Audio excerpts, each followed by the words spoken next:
Assalamu alaykum. Kitap o'qish munbiri avlodlar to'r betiga xush keldingiz. Men Nuriya Rahman. Bugun men Janvada, uyda. Xeyli bo'pti munbirimizda Abduqodir Jaloliddinning asarlarini o'qimatdik. Qaysi kuni Al-Kitap to'r betida Abduqodir Jaloliddinning bir esil asarini uchirtib qoldim.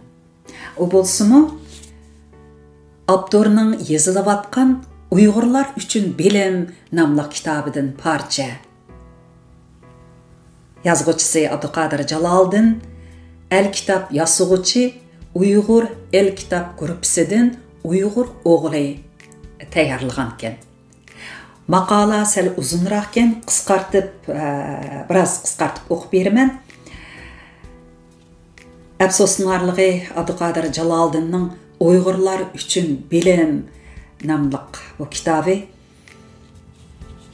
to'liq bitib biz bilan yuz ko'rishkidak bo'lmadi. İnşallah o kunlar kelar. Xo'sh, boshlaylik. Bilim yo'q yerda nodonlik o'zini bilim deb ataydi. Bir aqlning og'zidan. Bilim yo'q yerda nodonlik o'zini bilim deb ataydi. Bilish tarixi insoniyat ajdodining dastlabki bilishlarining hayron qilish, xomxiyol va turli ravishdagi tasavvurlardan iborat ekanligini muayyanlashtirdi. Bundaq bo'lganda dunyo va insonning yorilishi haqidagi turli qissa afsonaviy tusidan qanchalik quyuq bo'lishidan qat'iy nazar, insonlarning o'zi va o'zi bilan olam o'rtasidagi bog'lanish to'g'risidagi bilishlarining yorqin namoyandasi bo'lib sanaladi. Bugun tovlanayotgan fan shuarlari o'zining avjiga chiqqan qiyqon so'ranlarida yiroq davrlardagi afsonalarning dal fanning bixi ekanligini unutib ketishga tas qilyapti. Muqaddas kitoblardagi yaralmış qissalari ba'zi inchika chiqish nuqtalarini hisobga olmaganda bir-biriga o'xshab qoladi. Qur'on Karim o'zidan burunqi muqaddas kitoblar bilan bir manbadan ekanligini qayta ta'kidlaydi. Shundan qaraganda yaralmış qissasi aslida biri bo'lib, e'tiqod, aqida tarixidagi firqavozlik urushlari yaralmış qissasini turlashtirib atgan. Yaralmış qissadan ma'lumki, inson hargizmi yagona bir tasodifilik emas. Uning yaralishi ilohni, koinotni va koinotdagi turli-tuman mavjudotni shart qiladi. İnsonning o'z-o'zini bilishi, inson bilan iloh, inson bilan koinot, inson bilan inson halqalaridan üzülüp her bir halqa nihayeti ko'p sohaga chetiladi. Yaralmış qissada bilishning mazkur halqalari obraz va hikoya orqali ko'rsatiladi. Dunyo va insonning yarilishi haqidagi afson rivoyatlar har qaysi iqlimdagi qabila va millatlarda nihoyatda nurg'un. Uyg'urlar orasidami Qaraxon Tangri to'g'risida afsonalar bo'lgan. Burun zamin va osmon yo'q ekan. Qaraxon Tangri o'z karomatining nishonasi sifatida kishini yaratib, ulug' bir ko'l, ya'ni dengizning ostiga makonlashtirgan ekan. Kishi suv ostida bak uzoq yashab zerikib ketibdi va ozoda bir joyga chiqarib qo'yishni Qaraxon Tangridan o'tinibdi. Qaraxon Tangri kishiga jonimning yetishicha tuproq elib suv yuziga chiqqin deb amr qildi. Kishi etkini va qovuzini tuproq bilan to'ldirib, Qaraxon Tangrining degani bo'yicha tuproqni suv yuziga qo'yibdi. Shuning bilan yer zamin opirida bo'ldi.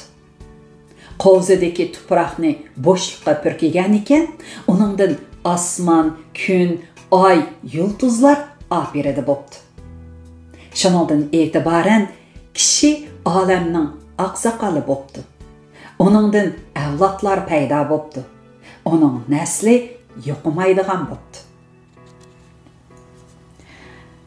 Bu Uyg'ur xalq rivoyatlari 3-qism G'ayratjon Usmon nashrga tayyorlagan Yoshlar o'smirlar nashriyoti 98-yil 1-nashri 1-betdan e'lingan ariya ekan.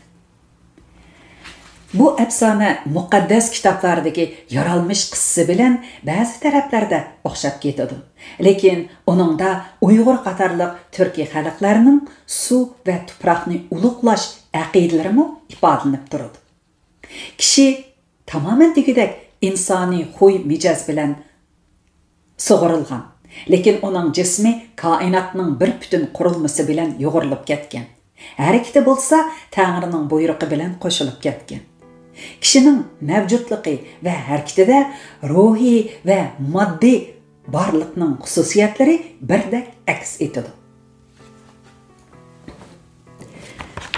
Afsona rivoyatni ibtidoiy ilm-fan deb qarasak, uningda Iroq ajdodlarining olam va odam haqidagi qarashlari mujassamlangan.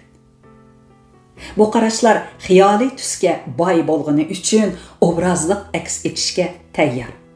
Lekin xiyoliy obrazlarda o'ziga loyiq aqliy omillar borki, bu omillar bilish jarayonining ba'zi xususiyatlarini ro'shan namoyon qiladi. Mana misol qisqartib qo'y. Odam o'z mavjudiyatining sirlariga yetkaz keladi. Men kim? Men nereden keldim? Nega boraman? Degandek savollar har bir insonning bilish piltisiga o't bo'lib keldi.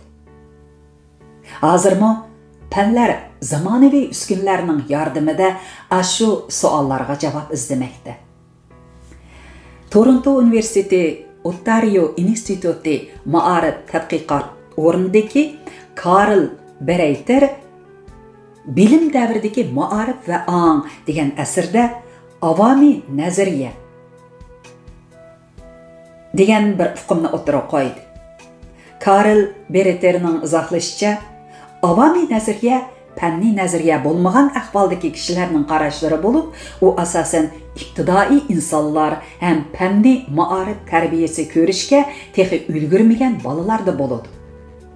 Avomiy nazariya tekshirib aniqlanmagan, süzülmegen halda mevcut boludu. Adette meyenim sır qisqartıyday. Bir savadsız dehqon botanika hukumlardan xali halda ziraatchilik bilan shug'ullanib hosil elishi mumkin. Bundaq ahvolni tibobat, hunarvanchilik sohalaridan o'xshashla uchirtish mumkin. Yozuvchi Zunun Qodirning Xotirlar nomli asrida Prezixon ismli bir momay bor. Bu momay Zunun Qodirning bolaligida alohida ta'sir qoldirgan shaxs sifatida ko'ngil qo'yib tasvirlandi. O'smir Zunun Qodiri to'ng olmini to'liyab yomg'irda qilib biqiniga sanjiq turib qoladi. Prezixon momay uni uyiga akirib bir siqim tartazni yelaman suvga çelip onu mata löngege suvab beqiniga tengib qo'ysa sanjiq yo'qab ketadi. O'smir Zunun Qodirining geli og'rib qolsa, momay barmoqini qozonning kuyisiga suvab, tomiqini ko'tirib qo'ysa saqayib ketadi. Bundaq ish mening bolaligimda bo'lgan. Gelim og'rib qolsa, Hamdixon ismli bir momaynikiga boratdim. Ba'zida tomiqimni barmoqi bilan ko'tirib qo'yatdi. Ba'zida meni bo'sug'ida yotqizib, gelimga bo'sh tashlab qo'yatdi. Shuning bilan gelim saqayib qolatdi. O'smir Zunun Qodiri yana Prezixon momayning kavi chechakini uzib, boshqa pelakdagi chechakka dum ko'mtirib, bu qush bilan tengib yurganligini ko'rdi. Buning fanniy javobini Zunun Qodiri gimnaziyada o'qib yurgan mazgillarda botanika darsidan uning otliq chechakni analiq chechak bilan chonglashtirish ekanligini bilgan. Ayni vaqtda Zunun Qodiri momaydan bu nima qilganingiz deb so'raganda, momay Moshunda qilib qo'ysak, kabi o'xshaydi, deb javob bergan. Bu misollardan o'qirmanlarimizga avomiy nazariyaning nima ekanligi ma'lum bo'ladi. Xalq orasida amlash, irim qilish, o't ko'chirish, isiriq selish, do'tlash, o'rdash, qon chekish, ilg'i elish, teriga elish, terlitish qatorliq davolash usullari ta bugungacha davom qilib kelmoqda. Yiroq o'tmishdagi shaman e'tiqodi bilan munosabatli bo'lgan bu qiliqlar o'zining real unumi bilan kishilarning turmushiga singgan bo'lsa-mu, hozirga qadar biror ilmiy nazariya bilan tushuntirib baxmadik. Aksicha xurofot deb nazardan saqit qilib etdik. Moddiy va ma'naviy dunyodagi har qanday nazariya fanning obyekti bo'la oladi. Ularni fansiz holda tadqiq qilmayla yo'q qilib etish nodonlik oqibatida kelib chiqqan yovuzlikdan boshqa narsa emas.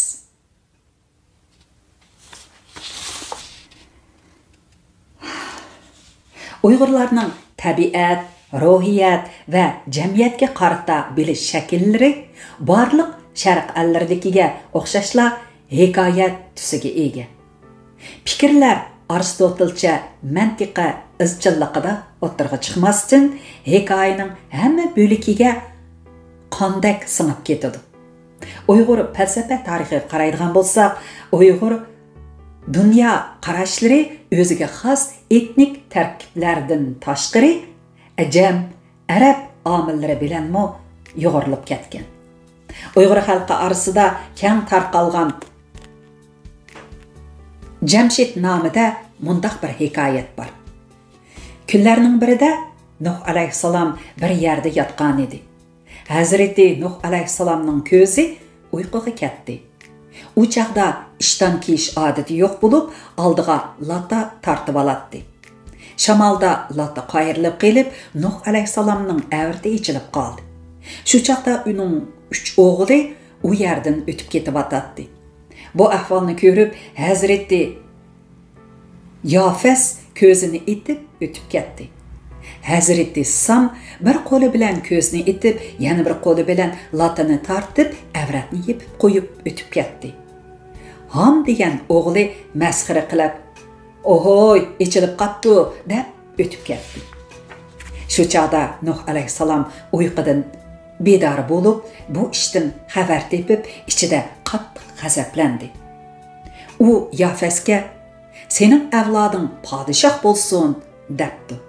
Samga "Sening avloding ham podshoh, ham payg'ambar bo'lsin" debdi. Hamga "Sening avloding qul, ham cho'ri bo'lsin" debdi. Uyg'ur tarixchisi Molla Musa Sayrami o'zining Tarixiy Hamidi degan asarda tarixning beshini Nuh alayhissalomdan boshlaydi. U Turkiya xalqlarini Yafesga bog'laydi. Bobil, Yaman, Umman, Iroq, Iron allarini Samga bog'laydi.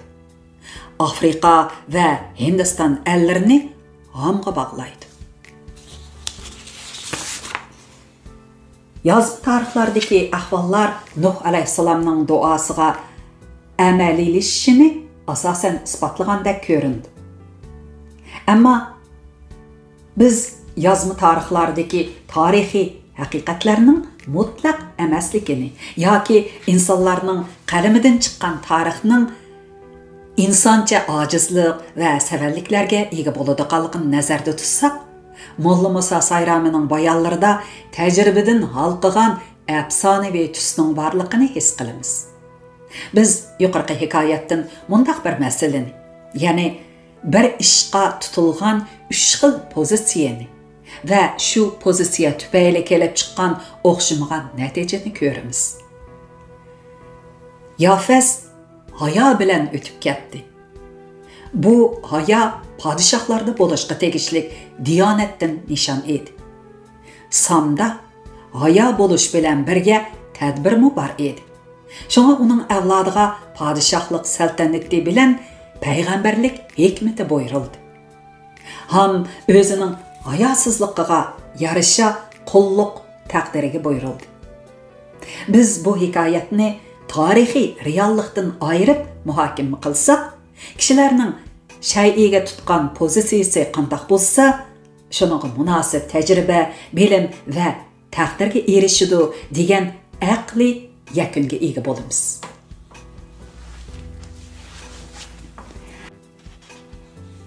Yani sel qisqartib aytay. Tarixchilar Saklar madaniyatining milodiyadan avvalgi 5-7 asrlarga to'g'ri keladiganligini aytadi. Bu davrlar ajdodlarimizning kimyogarlik bilimining namoyon bo'lib, turmush va janglarda to'mir, mis qatorliq metallarning afzalligini joriy qildirgan davri bo'ldi. Pen tarixçileri ximiya ilmining tarixini tosh qurollar davridan boshlandi deb jazmlashtirdi. Shunday bo'lganda bizning ajdodlarimiz tosh va metallarning ximiyalik, fiziklik xususiyatlarini dastlabki qadamda to'nib yetib, o'tning ximiyalik rolidan foydalanib, turmushga kerakli qurollarni yasab, dunyoviy madaniyatning ayni vaqtdagi munbirda mo'tivarlardan bo'lgan edi. Ajdodlarimiz ayni davrlarda kashf qilgan turmush qurollari o'zlari turgan muhitning jo'grafiyalik aloyidligi, ishlab chiqarish usuli hamda o'z davridagi munosib siyosiy, ijtimoiy vaziyatni chiqish qilgan bo'lib, ayni davrning tafakkuri, aql farosati, bilimini va bu bilimlarning qatlamini aks ettirdi. Ma'lumki, bilim turmush amaliyotida o'zini ko'rsatdi. Shundaqla o'zining qurilmasini o'zgartirdi, qatlamini ko'paytirdi. Madaniyatning taraqqiyoti o'z navbatida millatlarning tafakkuri va bilim boyligini ko'rsatadigan istiralka bo'lib, biz madaniyat tariximizga qarata bilimshunoslik nuqtasidan sistemalik muhokama ilib berishdan bak yiroq turibdimiz. Uyg'urlarda İslamiyatdan burun va keyin tabiat va jamiyat sohalariga tutishadigan amaliyatchan bilim an'anasi bo'lgan edi. Biz bu xil an'ananing namoyandalarini unutib ketishga yuzlandik. Avlodlarimiz ularning ilm-fan tarixidagi to'hfalari bilan notanish. Agar biz ulardan bir qancha siymani g'ilpal aslab o'tsaklar, xiralishib ketgan ashu qimmatlik an'anani jiddiy tiriltirishning zaruriyatini tonib yetimiz. Bu yerda yozuvchimiz Komirajiva, Sujub, Al-Uqmush, Lumingshan, ya'ni Temir Tüvrük qatorliqlarni tilga olgan. Men Ulug'bekni bir to'liq o'qib beray. Ulug'bek 1394-yili tug'ilib, 1449-yili olamdan o'tgan. Professor Abdushukur Muhammad Eminning suhbatlashicha, Uyg'ur Kenji uyg'onish davrining mutafakkiri, astronom va siyosiy. U 4 ulus tarixiy, Ziji Jadid Güre Gani, ya'ni yangi astronomiyalik jadval qatorliq ilmiy kitoblarni yozib qoldirgan. Ulug'bek yana Samarqandda o'z nomida madrasa va rasadxonalarni barpo qilgan bo'lib, Ulug'bek shu chaqda shakllangan ishonizm gumashtorlarining suiqasdi bilan o'z o'g'lining qo'lida o'ldirildi. U saldirgan rasadxona bo'lsa, jaholat ko'chalari tarafidan ko'ydirildi. Buni Nobel fizika mukofoti sohibi, Pokistonlik fizika olimi doktor Abdusalom O'rta Markaziy Osiyo xalqining beshidagi baxt saodat qushining uchib ketib, zalolat davridan derak berguchi fojia deb baho bergan edi. Biz Farabi, Mahmud Qashqari, Bruni, Ibn Sina, Yusuf Hajib qatorliqlarning avamga to'nish nom sharifini tilga ilib o'ltirmadik. Ularning to'hfalari bilimshunoslik yoki fan nuqtasidan baholanmasimi, kishilar ularni ilm cho'lponlari sifatida zotan emas, otin holda to'naydi. Agar biz yuqorqi olimlarni insonparvarlik xohishlari bilan sug'urilgan axloqiy temadagi hikoyatlar va qissalarga, oshiq mashqlarning og'izlari bilan to'lgan dastonlarga, vahdatga intilguchi she'riyat latofatlariga to'lgan an'anamizga parallel qo'ysak, tabiat va hunar ilmlariga moyil samarlik an'anamizning g'oyib bo'lib ketganidan o'kinmay tura olmaymiz. Tabiat, ilohiyat, san'at, jamiyat va fasohat ilmlari bir-biriga zid emas edi. Lekin biz zid holda tushunib, ilmlarni yetim qo'ydik. Ilmlar asta-asta yigilab, ma'naviy gadoyligimiz mislsiz fojialik tarixning homiysi bo'lib qoldi. Ulug'bekning fojiasi hargizmi bir olimning fojiasi bo'lmay qoldi. Balki u shuhratli tarixlarni qoldirgan O'rta Markaziy Osiyo xalqlarining gumrohlik davriga kirib, kishilik izzatining vayron bo'lishidan derak beradigan fojia bo'lib qoldi. Biz Ulug'bekdan keyin dunyo jamoatchiligi suyungidek tabiat olimlarini yetishtirib chiqa olmadik. Bir bo'lsa, tariximiz o'xil kishilarga ko'rlik qildi. Natijada biz ularni unutib ketdik. Bir bo'lsa zaif tafakkurimiz yaratgan tarixning amaliyati shu. Buningda keyingi ehtimollikning obyekti yuqori bo'lsa kerak. Bu haqda Abdushukur Muhammad Emin qadimki Ipak yo'lining xarobilashishi, feodallik bekilma holat tufayli nazariy tafakkur afzalligini yo'qotdik. Ulug'bek vafotidan keyin adib, shoirlikdan boshqa bizda olamshumul tabiat olimlari chiqmadi. Ma'naviy madaniyat xazinasi, hissiy san'at va adabiyotni birdan-bir iftixor pallasi qilishga majbur bo'ldi. Qo'limizning yetgani usul, demimizning yetgani naqshi bo'ldi. Shu zamonlardagi naqshi g'azallarimizga bir qarab ko'raylik-chi. Asosligi voh darixa degandek nolashdan yiroqlashmadi. Biz etnologiyalik millat kategoriyasidagi naqshi usul millati, she'riyat millati bo'lib qolaverdi. Boyaqchadan ortiq xemik, to'mirchidan ortiq fiziklarimiz bo'lmadi. San'atda dang chiqargan, san'atga yo'linib tirikchilik qiladigan segallarning oqibatda yurt makonsiz jahon kezib, tilab terib yashashga tushgan. La makonligi bilan tarix bo'ronlarida chechilib, jang-jidallarda qirilib, holi qolmagan yahudiylarning nazariy tafakkur va o'tkir pallarga bo'lgan yuksak e'tiboridan olimlar millati qudratlik zamonaviy millat kamolatiga yetganligini ko'z oldimizga keltirmadik degan edi ichinish bilan. Abdushukur Muhammad Emin bu olimning bu so'zi yozilgan maqola kitob o'qish munberimizda bor. Marhum olimimizning asarlarini haqiqatan birini qo'ymay to'liq, hatto takror anglashga arziydi deb o'ylayman. Keyingi qismatlarning qanday bo'lishining qat'iy nazar bir butun tarixni nazarda tutganda Uyg'urlar o'zi yashagan iqlim va tarixiy vaziyatga mos holda mo'l madaniyat meroslari, aql, farosat javharatlari va bilim boyliqlarini insoniyatning moddiy va ma'naviy xazinasiga qo'shgan qadimiy millatdir. Biz uni texi qezib bo'la olmadik. Necha ming yillik ixtiro va kashfiyot an'anasi Uyg'urlarda bilim, ma'rifat to'g'risidagi ideal ham real tushunchalarni, didaktik so'zlarni shakllantirgan. Hatto bilim to'g'risida podshohlar dasturi shakldagi qutatqu bilik kabi yirik asarlar borliqqa kelgan.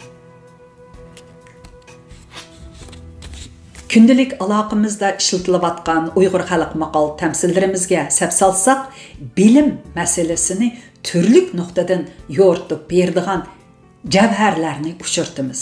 Masalan, odam bilganni odam biladi. odam mangan yo'ldan odam mangadi. Bu tamsilda bilimning antropologiyalik xususiyati gavlangan bo'lib, inson tafakkur organlarining bilish quvvatida irqiy, milliy farqning bo'lmaydiganligini ilgari surgan. Odamni bilim yo'ritar, olamni kun yo'ritar. Tafakkur qilish va bilish insonni maxluqotlar ichida martabalik qilgan. Kimki bilishdan iborat aqliy quvvatini ko'p ishga salsa, uning odamiylik sifati shuncha yuqori bo'ladi. Hamda boshqalarga zo'q, himmat beg'ishlay oladi. U o'zini va o'zgini oqarta oladi.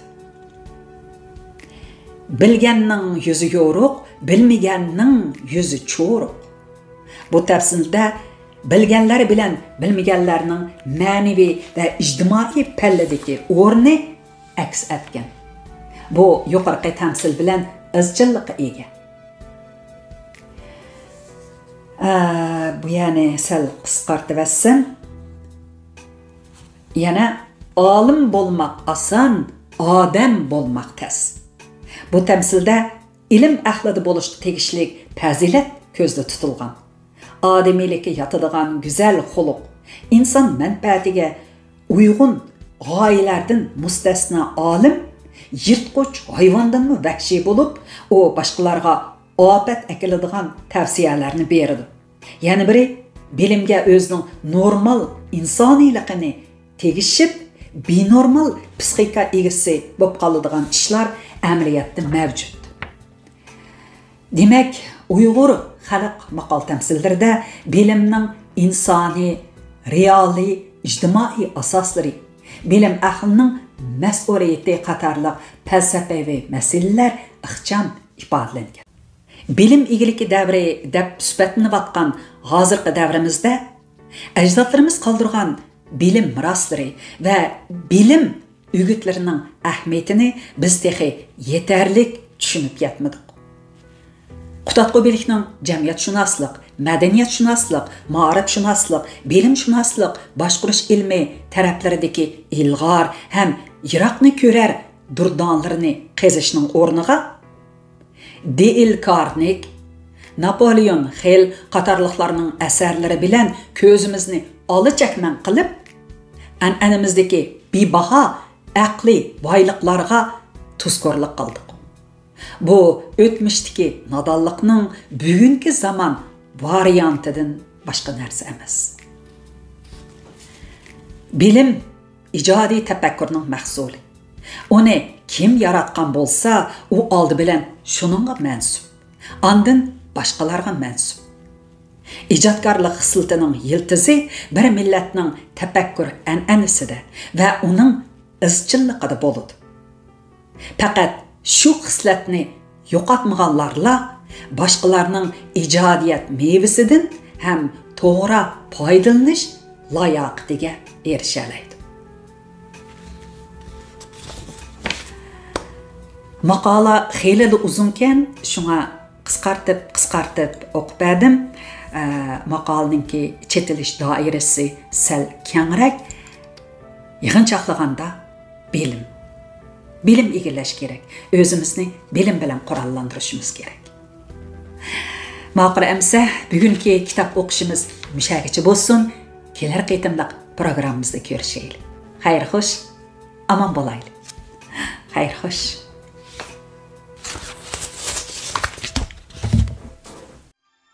Salam dostlar. Bugün biz Shveysariyadagi bir kepinaklar bog'chasiga boramiz.